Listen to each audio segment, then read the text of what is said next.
Hi everyone, thanks so much for tuning into this episode of Quarantine Cooking In Italy. in Italy. So we are in the Emilia-Romagna region, which is in the north of the country, and one of the typical dish of this area is lasagna bolognese. In order to make lasagna bolognese, you have to make bolognese sauce. So that's what we're gonna make today. And tomorrow we're gonna do another episode with the assembly of the lasagna. So it's gonna be a two-part episode on how to make the perfect lasagna bolognese from Bologna. Fantastic. Well, let's do it. Okay, so everybody might ask, what's a bolognese sauce? Oh yes. Do you have any idea? Well, that stuff that comes in the jar from... Not quite. So it's a meat sauce with very little tomato and mostly meat. And So bolognese is a meat sauce, not a it's tomato meat sauce. No, it's not a tomato sauce. Ah. Here it's also called ragu, bolognese, or just ragu, and it's perfect with the tagliatelle, with any kind of pasta, not spaghetti though. Not spaghetti. That's something that is not typical in this area. And lasagna. And lasagna, exactly. So we're gonna start the process and show you from start to finish how to make it. Fantastic. Let's do it. Okay, good. Let's go. For the bolognese sauce, we start with 1 carrot that we have to chop finely, 1 stalk of celery we have to chop finely, 1 big clove of garlic, chopped fine, 2 small onions, again chopped very fine, 100 grams of butter, and 50 grams of oil. You don't need to buy the fancy olive oil. This is just a regular, Take a look at that olive oil. plain olive oil. Let's take a look at that olive oil. Yeah, just plain olive oil. Very nice. And about 1 teaspoon of salt. And then we have the other ingredients. It's gonna be about 300 grams of sausage. I'm using pork sausage, and one thing you have to be really careful when you go to your butcher is you have to ask for sausage without any fennel, because in North America especially they always put fennel in Italian sausage for some strange reason, and this is gonna ruin your sauce. So ask for plain sausage. And if you don't like pork, or for some reason you cannot eat pork, you can actually substitute with any other kind of meat, by the way.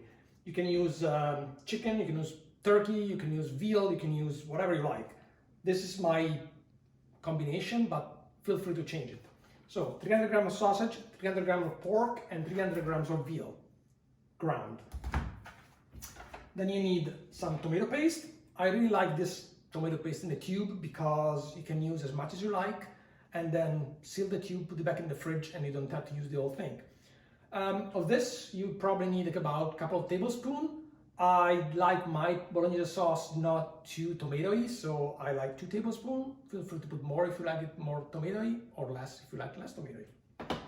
Then you will need 1 beef bouillon cube, and some white wine, and some milk. And that's about it. So we're gonna chop the carrots, put them in the chopper, and you wanna chop them quite fine. You want to chop them nice and fine. This. What are you putting in there? And now we're going to chop the onions. Again, nice and fine. Okay guys, here we have all our vegetables nice and chopped with the butter and the oil. We're going to put like over medium-high heat, and we are going to throw our salt. The salt with the vegetables is gonna help the vegetables throw the moisture out and make them caramelize quicker. Here the vegetables are start like cooking a little bit. We just started, and I put it at 12. I'm gonna reduce it to 11. And for those who don't know what 11 is, it's medium-high. So at this stage, as you can see, the vegetables start caramelizing. They give up all the water. And I strongly suggest you stirring very often, otherwise they're gonna stick to the bottom, and that's not good. So stir them often. So folks, here are the vegetables. It's about 15 minutes have passed, and as you can see, they're nice and start to caramelize.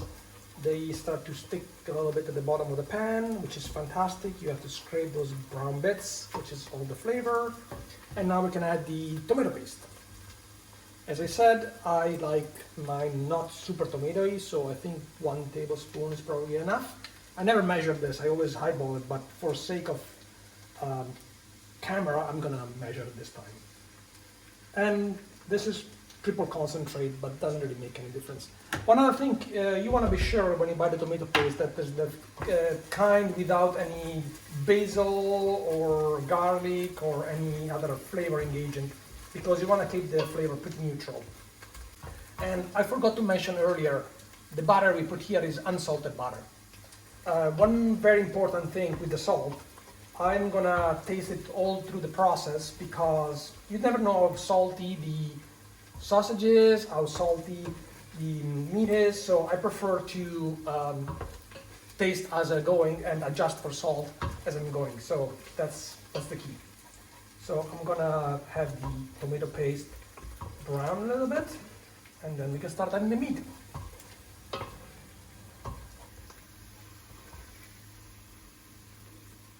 Okay, here we have the meat. So I forgot to mention again, if you don't find sausage meat, you can buy just regular sausage, but remove the case. Don't put the case in. So we just scramble the meat on top of our veg mix, and then we're gonna stir. Here's the rest of the meat. Put it in, and now I'm gonna wash my hands.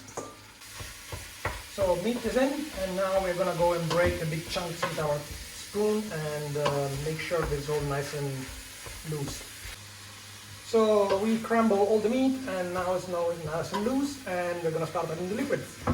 I never really measure the liquids when I make it myself, but for the sake of teaching, I'm gonna see how much liquid we need. So this is 2 cups of milk. 2 cups of wine. 2 cups of wine. Sorry. How much wine were you drinking earlier? None. Okay. Same amount of milk.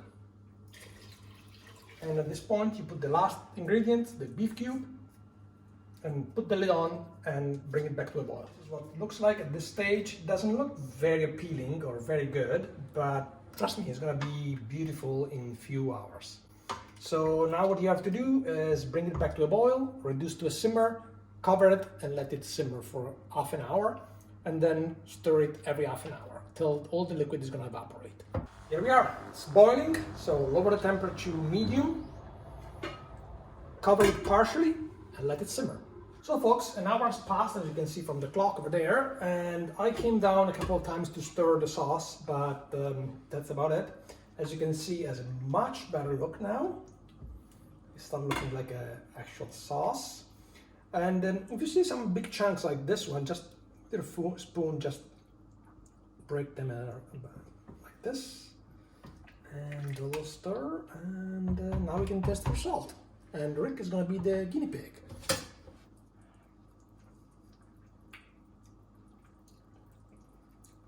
Good, but need some salt. Go ahead. Okay, we're gonna start by adding half a teaspoon. Half a teaspoon. Half a teaspoon. There we go. And we'll check it back in a little while. Yeah, keep in mind it's gonna boil more and the liquid is gonna reduce. So if you put too much salt at this time, it's gonna be over salted. And leave it uncovered. Yes, boss. So here we are, after a half hour passed, we went for a little walk around the block to make the time go faster, and the sauce is still simmering around. So you might ask, how do you know when it's ready? Well, there's a simple way to do it, and I'll show you right away. So you take a spoon and take a little bit of the sauce, and if you still see water in here, it means it's not ready yet. So I think it needs a little more cooking, like about half an hour. Excellent, so as you can see, we are done here. Sauce is nice and thick, and all the liquid has been evaporated. I can show you what I mean. See if I take the spoon on, just a little oil is coming out, but no more grease. And now we can take a taste. Perfect. Salt is good, everything is good. Lid back on, and let's cool down. So as a bonus tip, this sauce freezes really, really well. You can put in a Ziploc bag, about a cup per 2 people. Put it in the freezer, keep it there up to 6 months, and if you want a quick dinner, defrost it, some pasta, and there you go. And my job is to make these guys. So you see, I put about 1 cup of sauce into each one. And they freeze great, and they're great for 2 people. So folks, we are done with the Bolognese sauce, here it is. Now we have to wait till it cools down, and tomorrow we use it to assemble the lasagna. So stay tuned for tomorrow. Fantastic. See you tomorrow. Bye.